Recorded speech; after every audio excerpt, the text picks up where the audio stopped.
જય સિયારામ.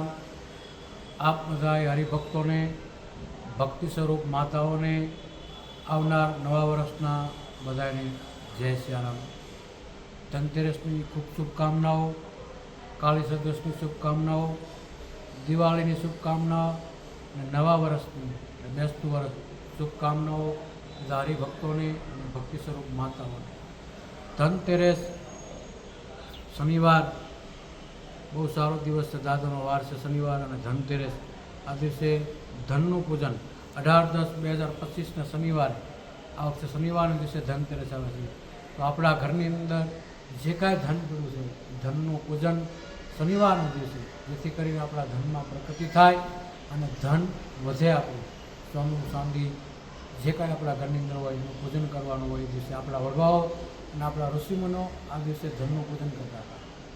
ધનતેરસનો શનિવાર, રવિવારે કાળી ચૌદસ, હનુમાનજી મહારાજની ઉપાસનાનો દિવસ. આ દિવસે હનુમાનજી મહારાજની જેટલી આપણે ઉપાસના કરી, હનુમાન ચાલીસાના પાઠ કરી, સુંદરકાંડના પાઠ કરી, હનુમાન દાદાનો મંત્રનો જાપ કરી, એટલું આપણા માટે સારું રહે.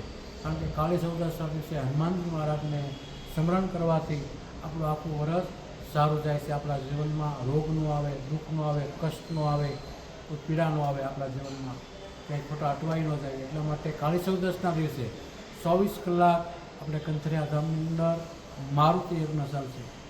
કેટલી હનુમાન ચાલીસા અંદર રમાય અને દરેક ભક્તોને, માતાઓને આપણે બધાને આહુતિ દેવા માટે બેહાડી છે. એક હનુમાન ચાલીસા બધા ભક્તો પાસે હોમાવાનું છે. જેટલા દર્શન કરવા આવતા હોય, દૂરથી હોય, સુરતમાં જરૂર આવજો. કાળી ચૌદસના દિવસે આ મારુતિ યજ્ઞની અંદર એક હનુમાન ચાલીસાની આહુતિ આપ આવશો તો આખું વર્ષ આપણા માટે સારું જશે.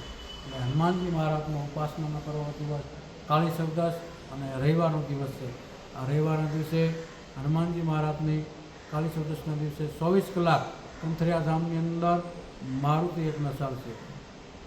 દીપાવળી ચોપડા પૂજન સોમવારના દિવસે, જે આપણે આખા વર્ષનું આપણું જે કાંઈ ધન હોય, પૈસા હશે, એનું આપણે હિસાબ કિતાબ કઈ રીતે રાખવો, એના માટે આપણે ઋષિમુનિએ, આપણા વડવા હોય અને આપણા વેપારીની પરંપરા અનુસાર એ દિવસે ચોપડાનું પૂજન કરે છે. જેથી કરીને આપણી લક્ષ્મી ખોટી જગ્યાએ વેડફાઈ ન જાય અને લક્ષ્મી આપણી પ્રગતિ થાય, એમાં બરકત થાય. એટલા માટે હિસાબ કિતાબના ચોપડાનું પૂજન સોમવારના દિવસે અને દિવાળીના દિવસે સવારથી જ ચોકડીયા બધા સારા છે. અને એ દિવસે સવારથી જ પૂજન હોય છે. લક્ષ્મીનું પૂજન કરવાનું અને ચોપડા જે ધન છે આપણું આખું વર્ષ જે હિસાબ રાખવાનો, એ હિસાબનું આપણે પૂજન કરવાનું. અને બુધવારના દિવસે અન્નકૂટ દાદાનું દર્શન, મા અંબાને અન્નકૂટ દર્શે, હનુમાન દાદાને અન્નકૂટ દર્શે અને કોટેશ્વર મહાદેવનું અન્નકૂટ દર્શન આખો દિવસ ચાલુ રહેશે. સવારના 5થી રાતના સાંજના 7 વાગ્યા સુધી અનેક વાનગીઓ દાદાને ધરવામાં આવે છે. આ અન્નકૂટ એટલે આપણું નવું વર્ષ.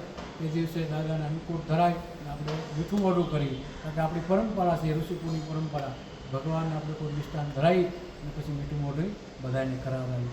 તો બેસતા વર્ષના આ બધાને ખૂબ ખૂબ શુભકામની. નવા વર્ષની ગુરુ મહારાજના શરણોમાં અને દાદાના શરણોમાં આપ બધાને માટે ખૂબ પ્રાર્થના કરું છું. આવનાર વર્ષ ખૂબ સારું જાય. દાદાના ખૂબ આપ બધાને આશીર્વાદ, ગુરુ મહારાજના બધાને ખૂબ આશીર્વાદ. આપના જીવનમાં ખૂબ પ્રગતિ થાય, ખૂબ આગળ વધો અને ખૂબ ધન બનાવ. નવા વર્ષની બધાને શુભકામના. જય શ્રી રામ.